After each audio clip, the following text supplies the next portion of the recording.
degmada Warcibraan oo ka tirsan gobolka Togdheer waxay ka mid ahayd deegaanada sida ballaadhan ee Mugale loogu soo dhaweeyay wafdiga murashaxa madaxweyne xisbiga Kulmiye cududda taageero ee Kulmiye uu deegaanka ku leeyahay ay bulshadaasi soo bandhigeen ciyaaro dabaaldegyo ay dadweynahaasi ku muujiyeen sida ay Kulmiye u yihiin halgankii SNM niman heegan ahayn aan hubkii la isla dhacayo huluci dhexmaraynin oo maydka haada u tuurin haliyay dhiiga qubayo halbowlaa cadawgooyana ila daar uma haystay kolba geed had la geynin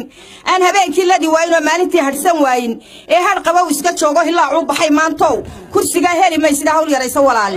salaadiin uqaal waxgarad haween degmadaasa ayaa cod dheer ku sheegay in codkooda ay mar labaad talada dalka Soomaaliland ku saari doonaan xisbiga Kulmiye ee uu murashaxa ka yahay Muuse Biixi Cabdi gabayga inantaasi tirisayna waa gabay hadiyada oo si gaar ah adiga lagu siiyay weeye aniguna waxaan ugu darayaa embalamkii waa tii lagu wareejiyay ee lagu dhiibay أنا على كي سومالي لان بنكون ديبيا هدي لهي كوكو قولي إن شاء الله إلهي وكوكو قوليني ورعبران وح خاصة يارن خاصة ونوغو هدي لهي كدقو موسى بيحي عبدي مستقبل كمدحوينها ايه وكوريتي ولما تنكا ساكا انت كساري كرا احمد محمود سيلاي وكوريتي او يري ورماتا نيني نغا ساري كرا وحجرا موسى بيحي عبدي سيدا سالي دي كوريتي لا شقي براي ان waxaanu u ducaynaynaa anagu Muuse Biixi Cabdi ilaahayna waxaanu uga baryaynaa ilaahay inuu ku siiyo kuguna asturo murashaxa mustaqbalka madaxweynaha ilaahayna waxaanu uga baryayaa niyaan u soo dhaweynaynaa inay u hirgasho codka aanu la doonayno iyo doorashada uu ku guuleysto wasiir ku-xigeenka wasaaradda arrimaha gudaha Jaamac Cabdilaahi Been iyo wasiirka howlaha guud ee Soomaaliland Ali Xasan Maxamed Ali Mareexaan iyo wasiirka warfaafinta Soomaaliland Cismaan Cabdilaahi Saxardiid Cadaani ayaa dadweynaha degmada la hadlay marka lagu yiraahdo hadhowtu xaqaad u codeynaysaa tira Kulmiye waa inaad kaarkiina la soo baxdaa kaarkiina waa kan xisbina waa xisbi shaqeynaya oo ummadii ilaa iyo 7 sano soo shaqeeyay waa xisbi gaamuray waa xisbi guuna waa xisbi ما شاء الله وحقبت كيس الأركي اسمنا واحد حسب يبي هو دايما كلاورون مربى كيس سعر هذا ميل بالتاجين وضل أسوأ كلاه بتسعر ودايما للسوقية وحلا شيء برنامج وحلا شيء بليش شنو وين هذا بليش دتك قنعين كريس ما هون ترى هذول ما أنت تدمر سوتك مو سوق قص لي أول جينا ركت وروح قص لا لكن حوالك بدل قصلو لكن مركب مناسبة أنا ديتك هو تعسيد أي حوالها دي مركب كلا ديو والعبران كلا سوشرته مع السودان مع السعود ما دعوتك وهدي هاي أما دي حوالك كلا وانا سيشران دوك قصلي بكوحة مسيح ولا ليه بالشهر 108 ديسمبر دارتي مدحوينها دعسة أفريقيا كده Soomaaliland waxay isku raacsantay in kala dhaarinaya inuu horta yahay mujaahidka biidmillaahi kariim ayay isku raacsantahay waxa isku raacsantay waxa weeye waa wuxuu soo qabtay oo soo maray dalkan u soo galay waa maalin weyn soo gaar hadii kale waxaad ogaataa TV-ga qaranka ma aragtay si fiican live u daawo anaga ku soo gaarsiinayna radio Hargeysa si fiican u dhageyso anaga ku soo gaarsiinayna Muuse waxa weeye mujaahidnimada waxa u dheer ونين عدالية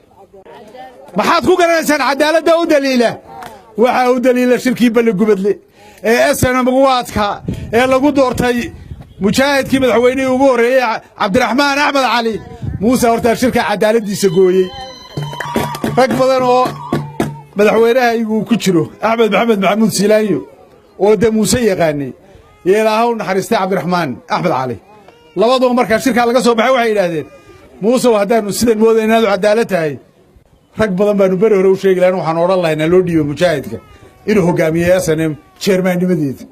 waabay wuxuu yiri xisbiga Kulmiye wuu xanaaqsan yahay wuxuuna ka xanaaqsan yahay burco galbeedkii iyo barigeedii baa mudoobay ana qoliyaha reerka waa arinta waan ka naana war waa inantii cadan u dhooftay war miyaanay ridu afar naas lahayn bay tiri hadda 2 bilood bay maqnaadeen waa intuu kulmiye ka maqnaa waabeeyo uu ahaa gudoomiyaha labaad ee xisbiga hadda waa ninkii meel walba ka qodbayn jiray muuse waa cadaali silaayo waa cadaali xisbiga kulmiye waa ka qaranka jamhuuriyadda horta yeemu saxiye ma maalintii hore uu saxiyahay ma hada wadani ma laga dooran xisbigana laga dooray xisbigana gudoomiye ku xigeenka labaad ee xisbiga kulmiye laga siiyay maanta inuu yiraahdo war burco waligeed ba mid bay ahayd waxay u mudowday sida ay Muuse Biixi Cabdi soo saaray qabyaalad kulmiye ma taale adiga xisbigaagii intaad qabyaalad kaga baxday xisbigii ku soo saaray ee kula jiray mudane gudoomiye xisbiga kulmiye maanta maragii iyo ballankan ku qaadnay ee lagu qaaday ee ay ku qaadeen aniguna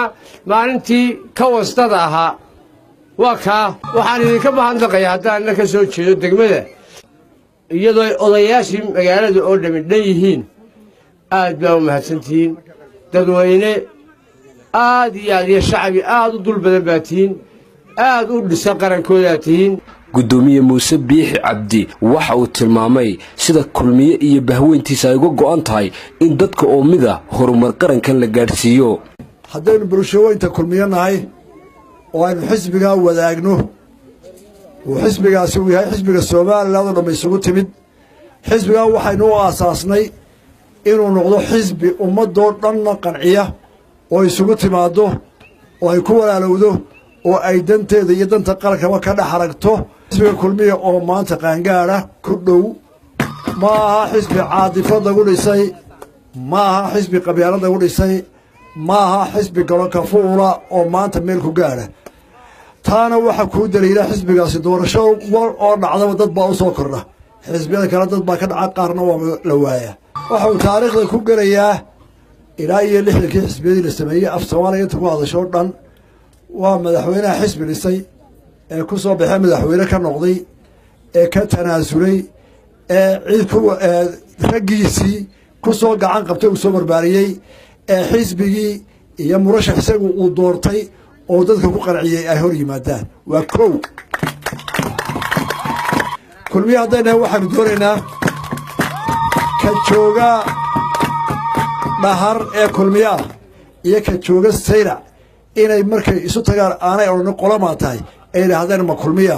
oo shaqo wadaagaan oo shirkado wada yeeshaan oo dhulka wadaagaan oo deegaan wadaagaan saasaynu qadan ku noqonaynaa oo aynu ka baxno qoqobka yare tuula iyo qoloqolada insha Allah kulmiye waxa ka go'an inuu dalkana dhiso diintana dhiso dadkana dhiso